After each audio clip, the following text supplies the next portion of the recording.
hell Chuck Liddell was, and the UFC didn't even want him back at that time.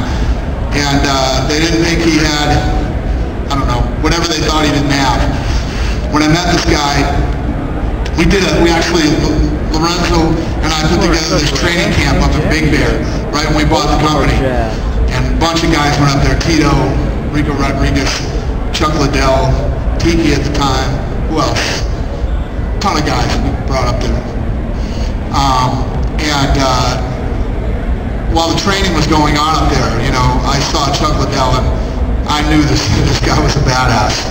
And as we started to, you know, once we bought the UFC and we started to, you know, get out there on the road, start to try to educate people and sell the sport, Chuck Liddell was on the road with me a lot. We spent a lot of time on the road together, you know, traveling to all these cities, doing radio appearances and appearances in bars, small time things, just anything we could do to get the sport out there.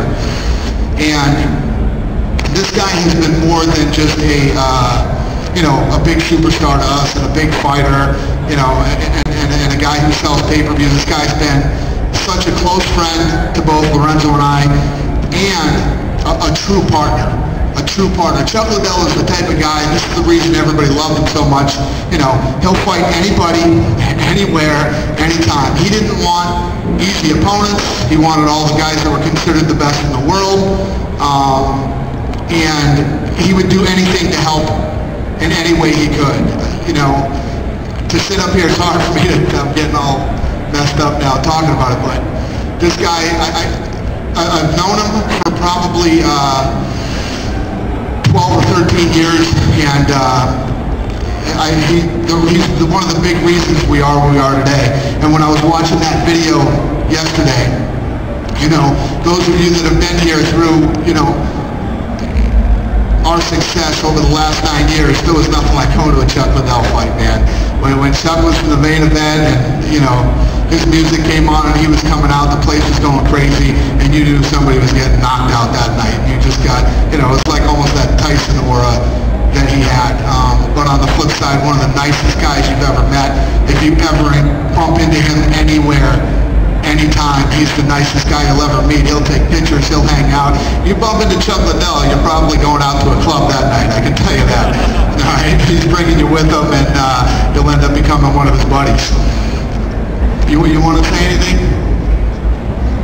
You know, I feel the same way as Dana. This is a very emotional day for us, and there's nobody that's more deserving to be in the UFC Hall of Fame than Chuck Liddell. This is a guy that has defined a sport. When you think about the UFC, he personifies the UFC. Whenever anybody sees that logo, I think they think of Chuck Liddell. And he will forever be a part of the UFC. He will always be tied to us in every way, shape, or form. And as Dana said, you know, we started a long time ago. We've known Chuck for a long time. And he's a special person because he never did this for the fame. He never did it for the money. Chuck is one thing and one thing only. He's a fighter. He's as 100% of a fighter as anybody I've ever met. He's never turned down a fight. The happiest I've ever seen him is when he's getting ready to go into the octagon and fight. It's just something that he was born with. It's in his DNA. And you know, you think about all the great fighters in history, you know, and you cross over to boxing, you talk about Joe Louis and Muhammad Ali and Roberto Duran and Ray Leonard and, you know, Mike Tyson. And you know what? Chuck Liddell as well. He's in that category. He's the pioneer of this sport. So anyway, enough of us yapping. Let's get him out here. This is a guy we love, we respect. One of the greatest light heavyweight champions of UFC history, the Iceman, Chuck Liddell. It's impossible to fail.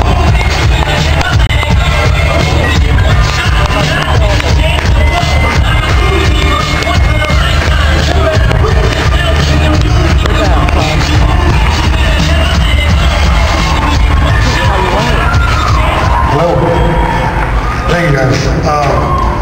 Okay, that's what I hate the most, I think, or worse. The worst thing I've had is giving speeches, but here we go. First thing I want to thank my family, my friends, training partners, and everybody for putting up with me all these years. And especially when I was cutting weight. So I get to be pretty grumpy. So thank you guys. When I first started, the first fight I was at, I forget where we were in Louisiana.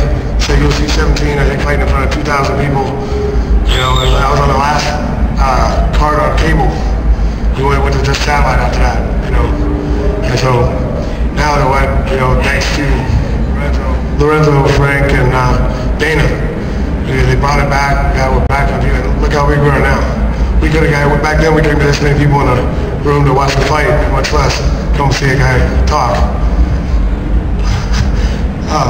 So you gotta hats off to you guys. Thank you. Also, I want to thank all the other fighters, guys that comrades, my guys that get in the ring with me, and all the guys that fought me. Randy, Randleman, Vitor, Pablo, Jeremy Horn, and I can even thank Tito. But man, these are guys that allowed us to entertain you and allowed us to do this. Lastly, I walk out of the ring, I never felt like it was just me walking out there.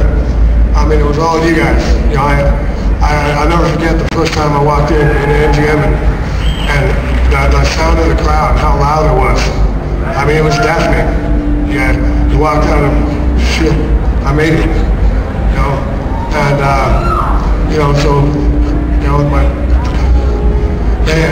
I'm thanking all you guys. It was like we were walking out of the ring. It was us, not just me. I want to thank all you, all the fans, all the people who allow me to do what I love for a living.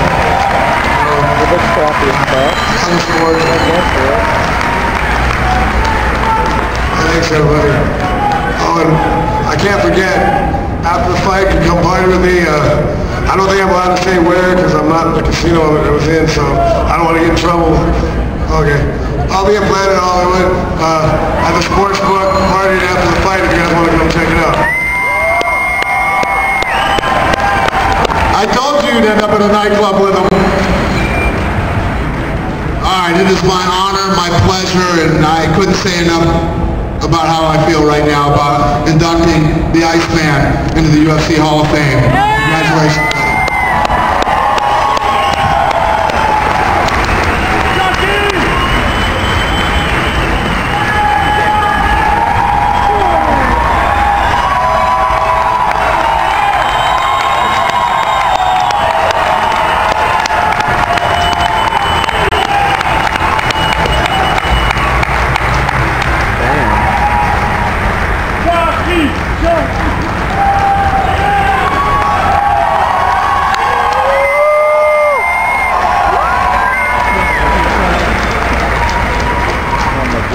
Oh my God.